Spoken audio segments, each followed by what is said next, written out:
ಎಲ್ರಿಗೂ ನಮಸ್ಕಾರ. ಸರ್ವ ಸಮಸ್ತ ಯೂಟ್ಯೂಬ್ ಚಾನೆಲ್ಗೆ ಸರ್ವರಿಗೂ ಪ್ರೀತಿಯ ಸ್ವಾಗತ. ರೋಹಿಣಿ ನಕ್ಷತ್ರ 3ನೇ ಪಾದದವರು ಹೇಳಿಕೊಳ್ಳಬೇಕಾದ ಶ್ಲೋಕ. ಲೋಕಾಧ್ಯಕ್ಷ ಸುರಾಧ್ಯಕ್ಷೋ ಧರ್ಮಾಧ್ಯಕ್ಷ ಕೃತಾಕೃತಃ ಚತುರಾತ್ಮ ಚತುರ್ವ್ಯೂಹ ಚತುರ್ದಂಷ್ಟ್ರಶ್ಚತುರ್ಭುಜಃ. ಲೋಕಾಧ್ಯಕ್ಷ ಸುರಾಧ್ಯಕ್ಷೋ ಧರ್ಮಾಧ್ಯಕ್ಷ ಕೃತಾಕೃತಃ ಚತುರಾತ್ಮ ಚತುರ್ವ್ಯೂಹ ಚತುರ್ದಂಷ್ಟ್ರಶ್ಚತುರ್ಭುಜಃ. ಲೋಕಾಧ್ಯಕ್ಷ ಸುರಾಧ್ಯಕ್ಷೋ ಧರ್ಮಾಧ್ಯಕ್ಷ ಕೃತಾಕೃತಃ ಚತುರಾತ್ಮ ಚತುರ್ವ್ಯೂಹ ಚತುರ್ದಂಷ್ಟ್ರಶ್ಚತುರ್ಭುಜಃ. ಲೋಕಾಧ್ಯಕ್ಷ ಸುರಾಧ್ಯಕ್ಷೋ ಧರ್ಮಾಧ್ಯಕ್ಷ ಕೃತಾಕೃತಃ ಚತುರಾತ್ಮ ಚತುರ್ವ್ಯೂಹ ಚತುರ್ದಂಷ್ಟ್ರಶ್ಚತುರ್ಭುಜಃ. ಲೋಕಾಧ್ಯಕ್ಷ ಸುರಾಧ್ಯಕ್ಷೋ ಧರ್ಮಾಧ್ಯಕ್ಷ ಕೃತಾಕೃತಃ ಚತುರಾತ್ಮ ಚತುರ್ವ್ಯೂಹ ಚತುರ್ದಂಷ್ಟ್ರಶ್ಚತುರ್ಭುಜಃ. ಲೋಕಾಧ್ಯಕ್ಷ ಸುರಾಧ್ಯಕ್ಷೋ ಧರ್ಮಾಧ್ಯಕ್ಷ ಕೃತಾಕೃತಃ ಚತುರಾತ್ಮ ಚತುರ್ವ್ಯೂಹ ಚತುರ್ದಂಷ್ಟ್ರಶ್ಚತುರ್ಭುಜಃ. ಲೋಕಾಧ್ಯಕ್ಷ ಸುರಾಧ್ಯಕ್ಷೋ ಧರ್ಮಾಧ್ಯಕ್ಷ ಕೃತಾಕೃತಃ ಚತುರಾತ್ಮ ಚತುರ್ವ್ಯೂಹ ಚತುರ್ದಂಷ್ಟ್ರಶ್ಚತುರ್ಭುಜಃ. ಲೋಕಾಧ್ಯಕ್ಷ ಸುರಾಧ್ಯಕ್ಷೋ ಧರ್ಮಾಧ್ಯಕ್ಷ ಕೃತಾಕೃತಃ ಚತುರಾತ್ಮ ಚತುರ್ವ್ಯೂಹ ಚತುರ್ದಂಷ್ಟ್ರಶ್ಚತುರ್ಭುಜಃ. ಲೋಕಾಧ್ಯಕ್ಷ ಸುರಾಧ್ಯಕ್ಷೋ ಧರ್ಮಾಧ್ಯಕ್ಷ ಕೃತಾಕೃತಃ ಚತುರಾತ್ಮ ಚತುರ್ವ್ಯೂಹ ಚತುರ್ದಂಷ್ಟ್ರಶ್ಚತುರ್ಭುಜಃ. ಲೋಕಾಧ್ಯಕ್ಷ ಸುರಾಧ್ಯಕ್ಷೋ ಧರ್ಮಾಧ್ಯಕ್ಷ ಕೃತಾಕೃತಃ ಚತುರಾತ್ಮ ಚತುರ್ವ್ಯೂಹ ಚತುರ್ದಂಷ್ಟ್ರಶ್ಚತುರ್ಭುಜಃ. ಲೋಕಾಧ್ಯಕ್ಷ ಸುರಾಧ್ಯಕ್ಷೋ ಧರ್ಮಾಧ್ಯಕ್ಷ ಕೃತಾಕೃತಃ ಚತುರಾತ್ಮ ಚತುರ್ವ್ಯೂಹ ಚತುರ್ದಂಷ್ಟ್ರಶ್ಚತುರ್ಭುಜಃ. ಲೋಕಾಧ್ಯಕ್ಷ ಸುರಾಧ್ಯಕ್ಷೋ ಧರ್ಮಾಧ್ಯಕ್ಷ ಕೃತಾಕೃತಃ ಚತುರಾತ್ಮ ಚತುರ್ವ್ಯೂಹ ಚತುರ್ದಂಷ್ಟ್ರಶ್ಚತುರ್ಭುಜಃ. ಲೋಕಾಧ್ಯಕ್ಷ ಸುರಾಧ್ಯಕ್ಷೋ ಧರ್ಮಾಧ್ಯಕ್ಷ ಕೃತಾಕೃತಃ ಚತುರಾತ್ಮ ಚತುರ್ವ್ಯೂಹ ಚತುರ್ದಂಷ್ಟ್ರಶ್ಚತುರ್ಭುಜಃ. ಲೋಕಾಧ್ಯಕ್ಷ ಸುರಾಧ್ಯಕ್ಷೋ ಧರ್ಮಾಧ್ಯಕ್ಷ ಕೃತಾಕೃತಃ ಚತುರಾತ್ಮ ಚತುರ್ವ್ಯೂಹ ಚತುರ್ದಂಷ್ಟ್ರಶ್ಚತುರ್ಭುಜಃ. ಲೋಕಾಧ್ಯಕ್ಷ ಸುರಾಧ್ಯಕ್ಷೋ ಧರ್ಮಾಧ್ಯಕ್ಷ ಕೃತಾಕೃತಃ ಚತುರಾತ್ಮ ಚತುರ್ವ್ಯೂಹ ಚತುರ್ದಂಷ್ಟ್ರಶ್ಚತುರ್ಭುಜಃ. ಲೋಕಾಧ್ಯಕ್ಷ ಸುರಾಧ್ಯಕ್ಷೋ ಧರ್ಮಾಧ್ಯಕ್ಷ ಕೃತಾಕೃತಃ ಚತುರಾತ್ಮ ಚತುರ್ವ್ಯೂಹ ಚತುರ್ದಂಷ್ಟ್ರಶ್ಚತುರ್ಭುಜಃ. ಲೋಕಾಧ್ಯಕ್ಷ ಸುರಾಧ್ಯಕ್ಷೋ ಧರ್ಮಾಧ್ಯಕ್ಷ ಕೃತಾಕೃತಃ ಚತುರಾತ್ಮ ಚತುರ್ವ್ಯೂಹ ಚತುರ್ದಂಷ್ಟ್ರಶ್ಚತುರ್ಭುಜಃ. ಲೋಕಾಧ್ಯಕ್ಷ ಸುರಾಧ್ಯಕ್ಷೋ ಧರ್ಮಾಧ್ಯಕ್ಷ ಕೃತಾಕೃತಃ ಚತುರಾತ್ಮ ಚತುರ್ವ್ಯೂಹ ಚತುರ್ದಂಷ್ಟ್ರಶ್ಚತುರ್ಭುಜಃ. ಲೋಕಾಧ್ಯಕ್ಷ ಸುರಾಧ್ಯಕ್ಷೋ ಧರ್ಮಾಧ್ಯಕ್ಷ ಕೃತಾಕೃತಃ ಚತುರಾತ್ಮ ಚತುರ್ವ್ಯೂಹ ಚತುರ್ದಂಷ್ಟ್ರಶ್ಚತುರ್ಭುಜಃ. ಲೋಕಾಧ್ಯಕ್ಷ ಸುರಾಧ್ಯಕ್ಷೋ ಧರ್ಮಾಧ್ಯಕ್ಷ ಕೃತಾಕೃತಃ ಚತುರಾತ್ಮ ಚತುರ್ವ್ಯೂಹ चतुर्दंष्ट्रश्चतुर्भुजः लोकाध्यक्षः सुराध्यक्षो धर्माध्यक्षः कृताकृतः चतुरात्मा चतुर्व्यूहः चतुर्दंष्ट्रश्चतुर्भुजः लोकाध्यक्षः सुराध्यक्षो धर्माध्यक्षः कृताकृतः चतुरात्मा चतुर्व्यूहः चतुर्दंष्ट्रश्चतुर्भुजः लोकाध्यक्षः सुराध्यक्षो धर्माध्यक्षः कृताकृतः चतुरात्मा चतुर्व्यूहः चतुर्दंष्ट्रश्चतुर्भुजः लोकाध्यक्षः सुराध्यक्षो धर्माध्यक्षः कृताकृतः चतुरात्मा चतुर्व्यूहः चतुर्दंष्ट्रश्चतुर्भुजः लोकाध्यक्षः सुराध्यक्षो धर्माध्यक्षः कृताकृतः चतुरात्मा चतुर्व्यूहः चतुर्दंष्ट्रश्चतुर्भुजः लोकाध्यक्षः सुराध्यक्षो धर्माध्यक्षः कृताकृतः चतुरात्मा चतुर्व्यूहः चतुर्दंष्ट्रश्चतुर्भुजः लोकाध्यक्षः सुराध्यक्षो धर्माध्यक्षः कृताकृतः चतुरात्मा चतुर्व्यूहः चतुर्दंष्ट्रश्चतुर्भुजः लोकाध्यक्षः सुराध्यक्षो धर्माध्यक्षः कृताकृतः चतुरात्मा चतुर्व्यूहः चतुर्दंष्ट्रश्चतुर्भुजः लोकाध्यक्षः सुराध्यक्षो धर्माध्यक्षः कृताकृतः चतुरात्मा चतुर्व्यूहः चतुर्दंष्ट्रश्चतुर्भुजः लोकाध्यक्षः सुराध्यक्षो धर्माध्यक्षः कृताकृतः चतुरात्मा चतुर्व्यूहः चतुर्दंष्ट्रश्चतुर्भुजः लोकाध्यक्षः सुराध्यक्षो धर्माध्यक्षः कृताकृतः चतुरात्मा चतुर्व्यूहः चतुर्दंष्ट्रश्चतुर्भुजः लोकाध्यक्षः सुराध्यक्षो धर्माध्यक्षः कृताकृतः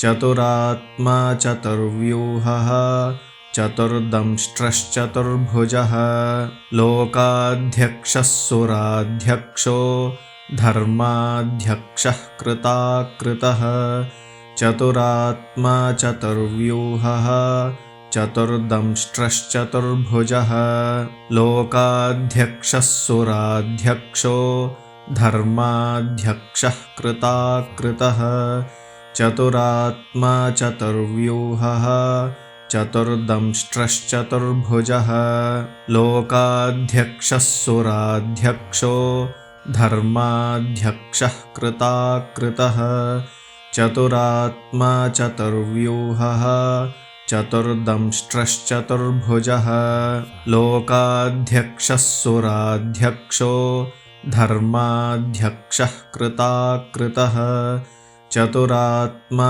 चतुर्व्यूहः चतुर्दंष्ट्रश्चतुर्भुजः लोकाध्यक्षः सुराध्यक्षो धर्माध्यक्षः कृताकृतः चतुरात्मा चतुर्व्यूहः चतुर्दंष्ट्रश्चतुर्भुजः लोकाध्यक्षः सुराध्यक्षो धर्माध्यक्षः कृताकृतः चतुरात्मा चतुर्व्यूहः चतुर्दंष्ट्रश्चतुर्भुजः लोकाध्यक्षः सुराध्यक्षो धर्माध्यक्षः कृताकृतः चतुरात्मा चतुर्व्यूहः चतुर्दंष्ट्रश्चतुर्भुजः लोकाध्यक्षः सुराध्यक्षो धर्माध्यक्षः कृताकृतः चतुरात्मा चतुर्व्यूहः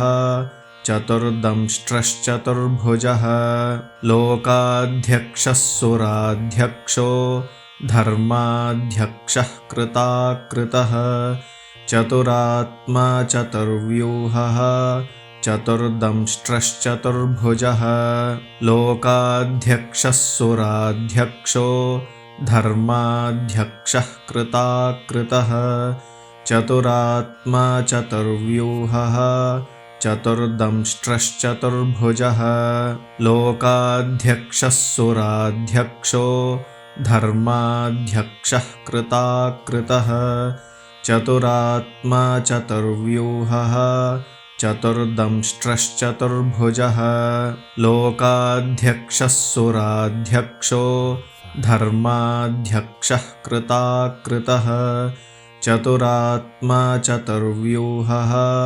चतुर्दंष्ट्रश्चतुर्भुजः लोकाध्यक्षः सुराध्यक्षो धर्माध्यक्षः कृताकृतः चतुरात्मा चतुर्व्यूहः चतुर्दंष्ट्रश्चतुर्भुजः लोकाध्यक्षः सुराध्यक्षो धर्माध्यक्षः कृताकृतः चतुरात्मा चतुर्व्यूहः चतुर्दंष्ट्रश्चतुर्भुजः लोकाध्यक्षः सुराध्यक्षो धर्माध्यक्षः कृताकृतः चतुरात्मा चतुर्व्यूहः चतुर्दंष्ट्रश्चतुर्भुजः लोकाध्यक्षः सुराध्यक्षो धर्माध्यक्षः कृताकृतः चतुरात्मा चतुर्व्यूहः चतुर्दंष्ट्रश्चतुर्भुजः लोकाध्यक्षः सुराध्यक्षो धर्माध्यक्षः कृताकृतः चतुरात्मा चतुर्व्यूहः चतुर्दंष्ट्रश्चतुर्भुजः लोकाध्यक्षः सुराध्यक्षो धर्माध्यक्षः कृताकृतः चतुरात्मा चतुर्व्यूहः चतुर्दंष्ट्रश्चतुर्भुजः लोकाध्यक्षः सुराध्यक्षो धर्माध्यक्षः कृताकृतः चतुरात्मा चतुर्व्यूहः चतुर्दंष्ट्रश्चतुर्भुजः लोकाध्यक्षः सुराध्यक्षो धर्माध्यक्षः कृताकृतः चतुरात्मा चतुर्व्यूहः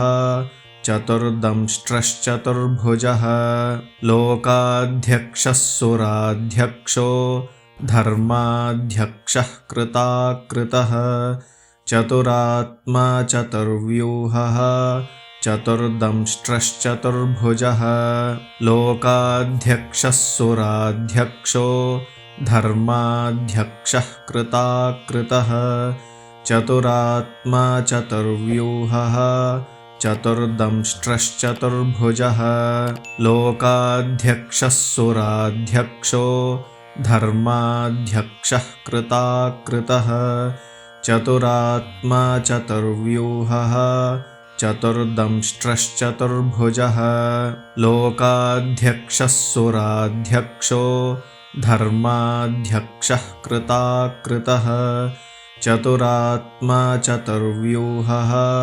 चतुर्दंष्ट्रश्चतुर्भुजः लोकाध्यक्षः सुराध्यक्षो धर्माध्यक्षः कृताकृतः चतुरात्मा चतुर्व्यूहः चतुर्दंष्ट्रश्चतुर्भुजः लोकाध्यक्षः सुराध्यक्षो धर्माध्यक्षः कृताकृतः चतुरात्मा चतुर्व्यूहः चतुर्दंष्ट्रश्चतुर्भुजः लोकाध्यक्षः सुराध्यक्षो धर्माध्यक्षः कृताकृतः चतुरात्मा चतुर्व्यूहः चतुर्दंष्ट्रश्चतुर्भुजः लोकाध्यक्षः सुराध्यक्षो धर्माध्यक्षः कृताकृतः चतुरात्मा चतुर्व्यूहः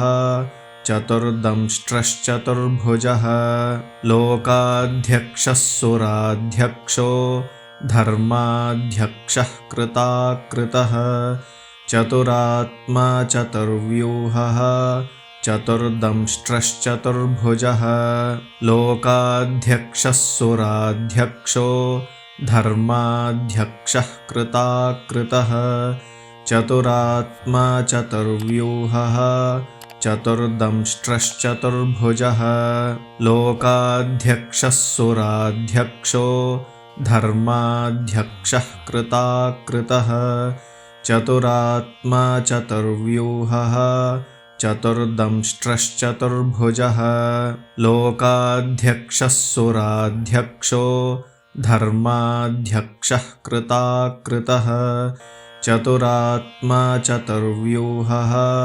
चतुर्दंष्ट्रश्चतुर्भुजः लोकाध्यक्षः सुराध्यक्षो धर्माध्यक्षः कृताकृतः चतुरात्मा चतुर्व्यूहः चतुर्दंष्ट्रश्चतुर्भुजः लोकाध्यक्षः सुराध्यक्षो धर्माध्यक्षः कृताकृतः चतुरात्मा चतुर्व्यूहः चतुर्दंष्ट्रश्चतुर्भुजः लोकाध्यक्षः सुराध्यक्षो धर्माध्यक्षः कृताकृतः चतुरात्मा चतुर्व्यूहः चतुर्दंष्ट्रश्चतुर्भुजः लोकाध्यक्षः सुराध्यक्षो धर्माध्यक्षः कृताकृतः चतुरात्मा चतुर्व्यूहः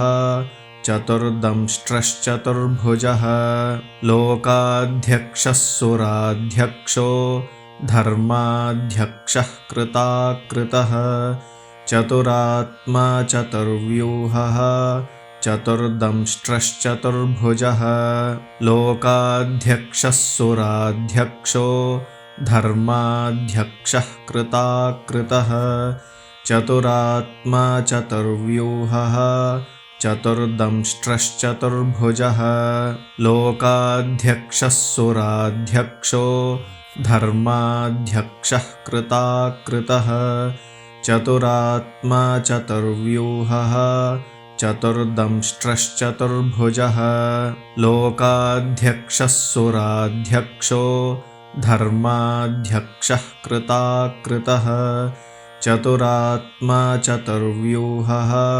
चतुर्दंष्ट्रश्चतुर्भुजः लोकाध्यक्षः सुराध्यक्षो धर्माध्यक्षः कृताकृतः चतुरात्मा चतुर्व्यूहः चतुर्दंष्ट्रश्चतुर्भुजः लोकाध्यक्षः सुराध्यक्षो धर्माध्यक्षः कृताकृतः चतुरात्मा चतुर्व्यूहः चतुर्दंष्ट्रश्चतुर्भुजः लोकाध्यक्षः सुराध्यक्षो धर्माध्यक्षः कृताकृतः चतुरात्मा चतुर्व्यूहः चतुर्दंष्ट्रश्चतुर्भुजः लोकाध्यक्षः सुराध्यक्षो धर्माध्यक्षः कृताकृतः चतुरात्मा चतुर्व्यूहः चतुर्दंष्ट्रश्चतुर्भुजः लोकाध्यक्षः सुराध्यक्षो धर्माध्यक्षः कृताकृतः चतुरात्मा चतुर्व्यूहः चतुर्दंष्ट्रश्चतुर्भुजः लोकाध्यक्षः सुराध्यक्षो धर्माध्यक्षः कृताकृतः चतुरात्मा चतुर्व्यूहः चतुर्दंष्ट्रश्चतुर्भुजः लोकाध्यक्षः सुराध्यक्षो धर्माध्यक्षः कृताकृतः चतुरात्मा चतुर्व्यूहः चतुर्दंष्ट्रश्चतुर्भुजः लोकाध्यक्षः सुराध्यक्षो धर्माध्यक्षः कृताकृतः चतुरात्मा चतुर्व्यूहः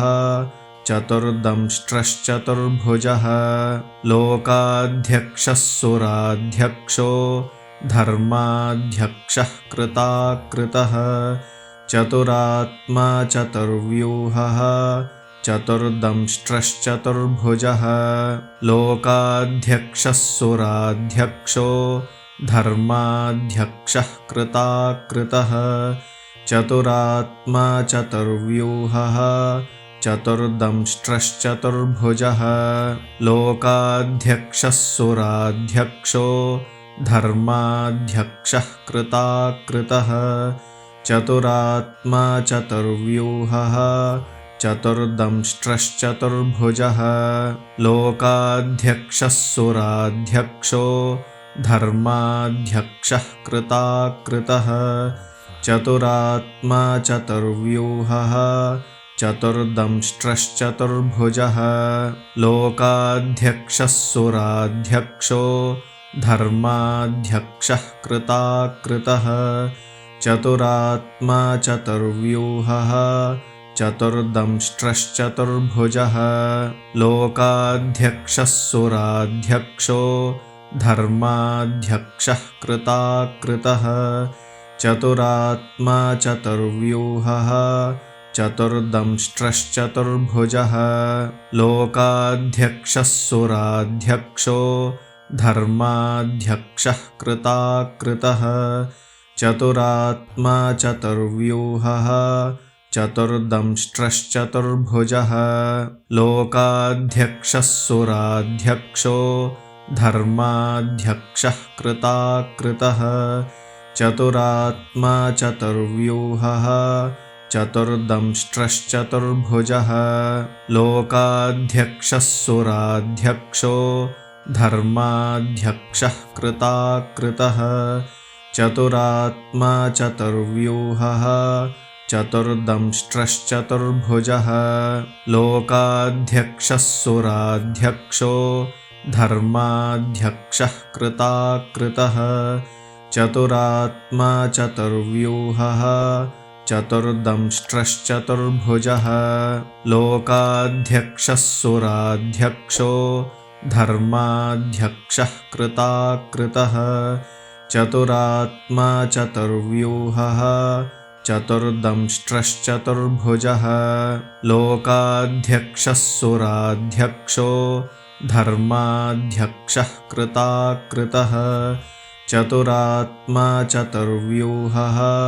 चतुर्दंष्ट्रश्चतुर्भुजः लोकाध्यक्षः सुराध्यक्षो धर्माध्यक्षः कृताकृतः चतुरात्मा चतुर्व्यूहः चतुर्दंष्ट्रश्चतुर्भुजः लोकाध्यक्षः सुराध्यक्षो धर्माध्यक्षः कृताकृतः चतुरात्मा चतुर्व्यूहः चतुर्दंष्ट्रश्चतुर्भुजः लोकाध्यक्षः सुराध्यक्षो धर्माध्यक्षः कृताकृतः चतुरात्मा चतुर्व्यूहः चतुर्दंष्ट्रश्चतुर्भुजः लोकाध्यक्षः सुराध्यक्षो धर्माध्यक्षः कृताकृतः चतुरात्मा चतुर्व्यूहः चतुर्दंष्ट्रश्चतुर्भुजः लोकाध्यक्षः सुराध्यक्षो धर्माध्यक्षः कृताकृतः चतुरात्मा चतुर्व्यूहः चतुर्दंष्ट्रश्चतुर्भुजः लोकाध्यक्षः सुराध्यक्षो धर्माध्यक्षः कृताकृतः चतुरात्मा चतुर्व्यूहः चतुर्दंष्ट्रश्चतुर्भुजः लोकाध्यक्षः सुराध्यक्षो धर्माध्यक्षः कृताकृतः चतुरात्मा चतुर्व्यूहः चतुर्दंष्ट्रश्चतुर्भुजः लोकाध्यक्षः सुराध्यक्षो धर्माध्यक्षः कृताकृतः चतुरात्मा चतुर्व्यूहः चतुर्दंष्ट्रश्चतुर्भुजः लोकाध्यक्षः सुराध्यक्षो धर्माध्यक्षः कृताकृतः चतुरात्मा चतुर्व्यूहः चतुर्दंष्ट्रश्चतुर्भुजः लोकाध्यक्षः सुराध्यक्षो धर्माध्यक्षः कृताकृतः चतुरात्मा चतुर्व्यूहः चतुर्दंष्ट्रश्चतुर्भुजः लोकाध्यक्षः सुराध्यक्षो धर्माध्यक्षः कृताकृतः चतुरात्मा चतुर्व्यूहः चतुर्दंष्ट्रश्चतुर्भुजः लोकाध्यक्षः सुराध्यक्षो धर्माध्यक्षः कृताकृतः चतुरात्मा चतुर्व्यूहः चतुर्दंष्ट्रश्चतुर्भुजः लोकाध्यक्षः सुराध्यक्षो धर्माध्यक्षः कृताकृतः चतुरात्मा चतुर्व्यूहः चतुर्दंष्ट्रश्चतुर्भुजः लोकाध्यक्षः सुराध्यक्षो धर्माध्यक्षः कृताकृतः चतुरात्मा चतुर्व्यूहः चतुर्दंष्ट्रश्चतुर्भुजः लोकाध्यक्षः सुराध्यक्षो धर्माध्यक्षः कृताकृतः चतुरात्मा चतुर्व्यूहः चतुर्दंष्ट्रश्चतुर्भुजः लोकाध्यक्षः सुराध्यक्षो धर्माध्यक्षः कृताकृतः चतुरात्मा चतुर्व्यूहः चतुर्दंष्ट्रश्चतुर्भुजः लोकाध्यक्षः सुराध्यक्षो धर्माध्यक्षः कृताकृतः चतुरात्मा चतुर्व्यूहः चतुर्दंष्ट्रश्चतुर्भुजः लोकाध्यक्षः सुराध्यक्षो धर्माध्यक्षः कृताकृतः चतुरात्मा चतुर्व्यूहः चतुर्दंष्ट्रश्चतुर्भुजः लोकाध्यक्षः सुराध्यक्षो धर्माध्यक्षः कृताकृतः चतुरात्मा चतुर्व्यूहः ಚತುರ್ದಂಶ್ಟ್ರಶ್ಚತುರ್ಭುಜಃ. ದಯವಿಟ್ಟು ಈ ಎಲ್ಲಾ ಶ್ಲೋಕಗಳನ್ನು ದಿನನಿತ್ಯ ಅಭ್ಯಾಸ ಮಾಡುತ್ತಾ ನಿಮ್ಮ ಬಂಧು ಬಾಂಧವರೊಂದಿಗೆ ಈ ವಿಡಿಯೋನ ಹಂಚಿಕೊಳ್ಳಿ. ಈ ವಿಡಿಯೋನ ನೋಡ್ತಾ ಇರುವಂತ ಎಲ್ಲರೂ ದಯವಿಟ್ಟು ಲೈಕ್ ಮಾಡಿ, ಶೇರ್ ಮಾಡಿ, ಕಮೆಂಟ್ ಮಾಡಿ. ಹೊಸದಾಗಿ ನೋಡ್ತಾ ಇದ್ರೆ ದಯವಿಟ್ಟು ಸಬ್ಸ್ಕ್ರೈಬ್ನ ಮಾಡ್ಕೊಳ್ಳಿ. ಧನ್ಯವಾದಗಳು. ನಮಸ್ಕಾರ. ಸರ್ವೇ ಜನಾಃ ಸುಖಿನೋ ಭವಂತು. ಸಮಸ್ತ ಸನ್ಮಂಗಳಾನಿ ಭವಂತು.